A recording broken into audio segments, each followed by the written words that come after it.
pessoal, nossa convidada de hoje é a ilustríssima psicóloga, professora Vivian Figueiredo. Vivian, tudo bem? Tudo ótimo. Se apresente pra gente, por favor. Sim, sou psicóloga, né? Como foi dito aqui, sou psicóloga clínica, sou psicóloga jurídica, meu nome é Vivian Figueiredo.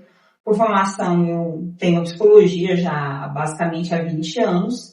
E pode ser eu segui uma carreira dentro de um processo acadêmico. Eu fiz mestrado, fiz algumas especializações. As especializações que foram feitas eu fiz em psicologia jurídica, inteligência criminal, criminologia. Estou terminando a especialização agora em avaliação psicológica, mais de 76 cursos nas áreas de garantia de direitos, clínica e psicopatologia, e um mestrado em análise e evolução do comportamento, com ênfase em quê? Na psicologia jurídica, onde a gente trabalhou os crimes de estupro de vulnerável e alienação parental. Muito bom. A gente vai estar fazendo as perguntas para a Vivian. Vivian, nos conte, o que é a psicologia jurídica? Psicologia jurídica, gente, psicologia jurídica é uma interface entre a psicologia e o direito. É uma ligação onde nós, psicólogos, oferecemos para os operadores dos direitos as nossas condições e observações científicas. Então, ali a gente trabalha dentro do que a psicologia pode oferecer e a gente leva isso não somente aos tribunais, mas fora dos tribunais também. Então, a psicologia jurídica, ela dá esse apoio como um objeto, como uma ciência mesmo, para garantir os pareceres, os laudos, para garantir literalmente as posições que os magistrados e os operadores dos direitos precisam para emitir sentenças. Muito bom. Muito legal. Qual a principal diferença entre a psicologia jurídica e a psicologia criminal? Não existe diferença. A psicologia jurídica, ela é literalmente o contexto de atuação do psicólogo.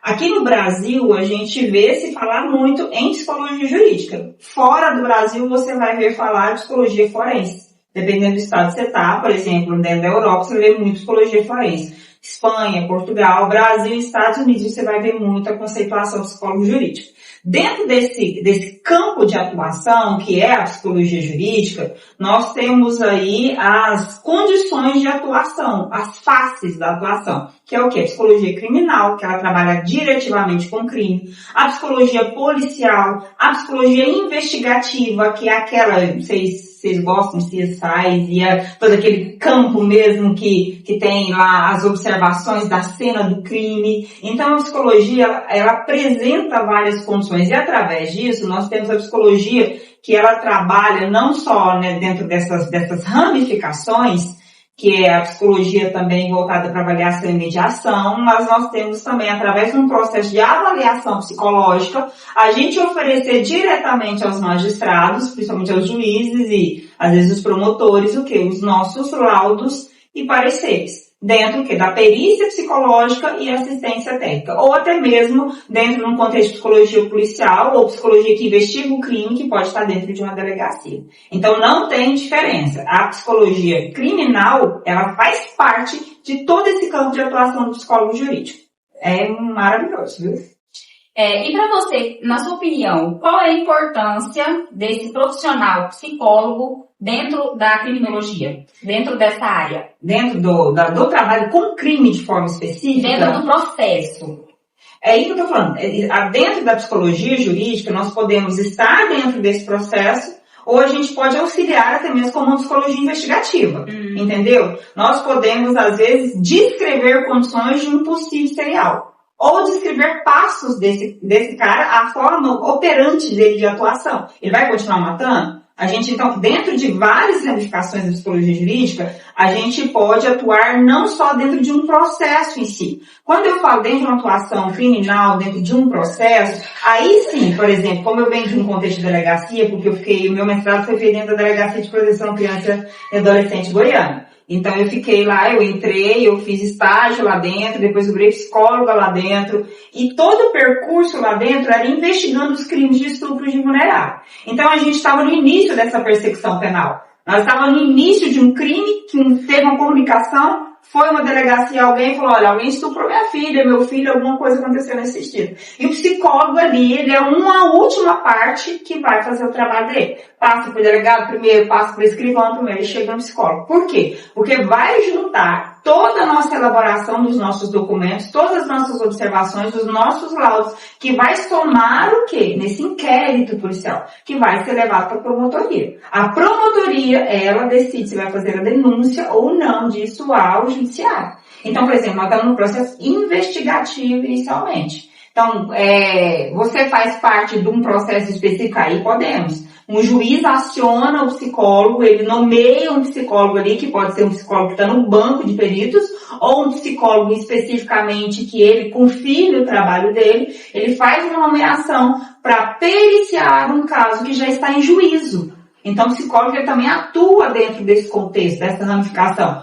Tem um crime, ocorreu um crime, já saiu da delegacia, chegou no judiciário, precisa emitir uma sentença, existe ali um ato que é um ato não visível, não palpável, então a psicologia ela trabalha com eventos psicológicos e ele precisa acionar esse psicólogo, ele vai periciar esse caso. Assim como a família, para se defender, pode contratar outro psicólogo que vai ser um assistente técnico desse caso e vai literalmente direcionar o perito às perguntas que precisam ser feitas e avaliar o laudo do perito, oferecendo um parecer técnico no final. Então, vários contextos nós podemos estar inseridos aí dentro de um crime, em vários âmbitos. Podemos fazer parte das partes, podemos fazer parte diretamente da justiça, podemos fazer parte de uma investigação criminal, então em vários contextos. Inclusive na mediação e conciliação também, que é uma ramificação da psicologia jurídica.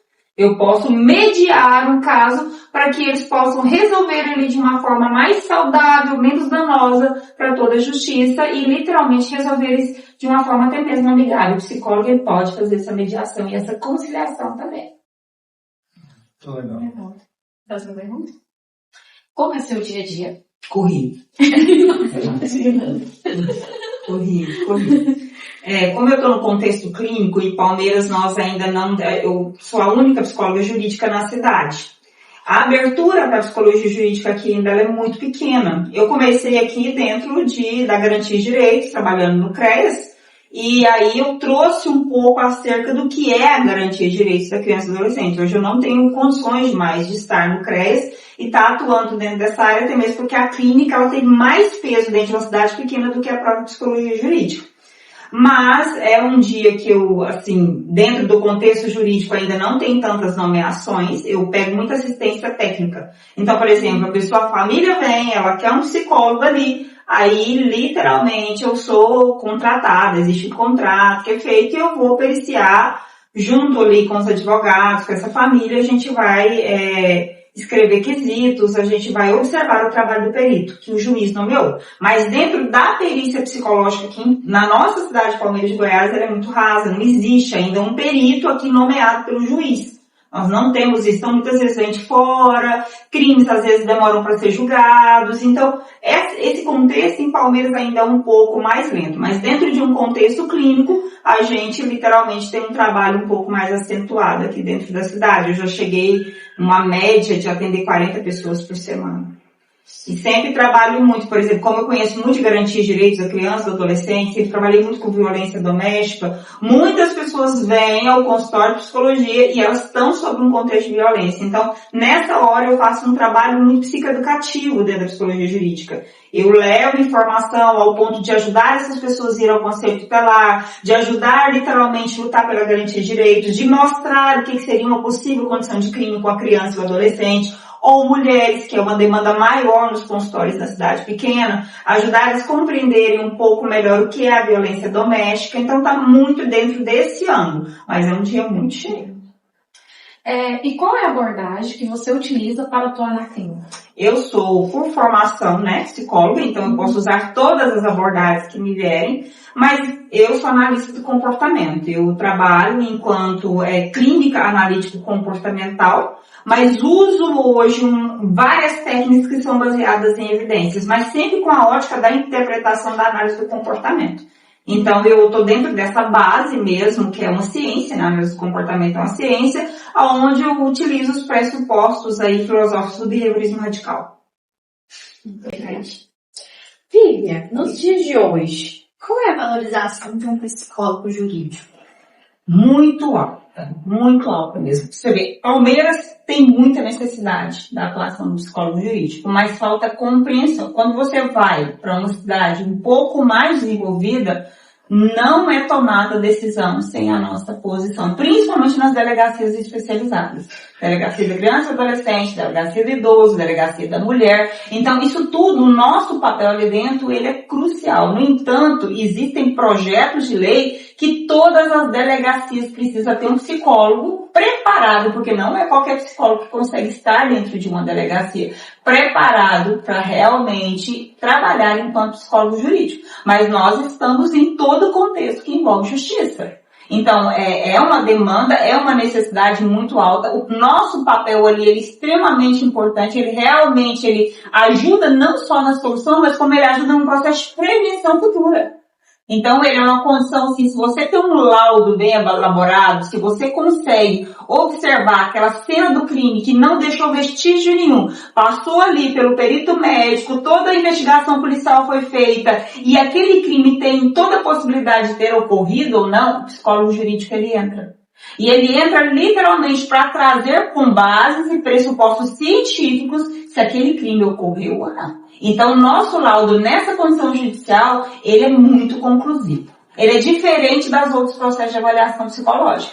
Nesse caso, nós precisamos ter propriedade suficiente para descrever um crime de estupro de vulnerável, que muitas vezes ele não deixa vestígio nenhum, por exemplo, um sexo oral não deixa vestígio. Um passar a mão não deixa vestígios. Então, essa criança, ela pode continuar em condição de crime se eu não tiver um bom instrumento para analisar esses dados. Então, o psicólogo em si, ele é o profissional ideal para averiguar isso. É ele que consegue chegar nesse ponto dessas questões complexas, se ele tiver um bom instrumento para fazer. Então, não é qualquer psicólogo também que vai conseguir. E se a gente tem isso, a gente vai oferecer o quê para o judiciário? Olha, a possibilidade desse estupro ter ocorrido, muito alta.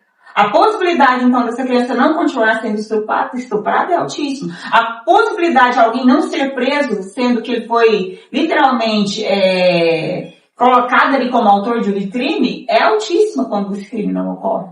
Porque realmente nós temos que averiguar questões que muita gente não chega. Então, o psicólogo, ele tem uma demanda muito alta, uma necessidade muito alta do psicólogo jurídico. Muitos casos não são resolvidos até mesmo na nossa cidade, porque nós não temos literalmente não só uma escuta especializada, mas nós não temos uma equipe preparada para o depoimento especial, nós não temos peritos para fazer isso. Se tivesse, muitos crimes seriam solucionados.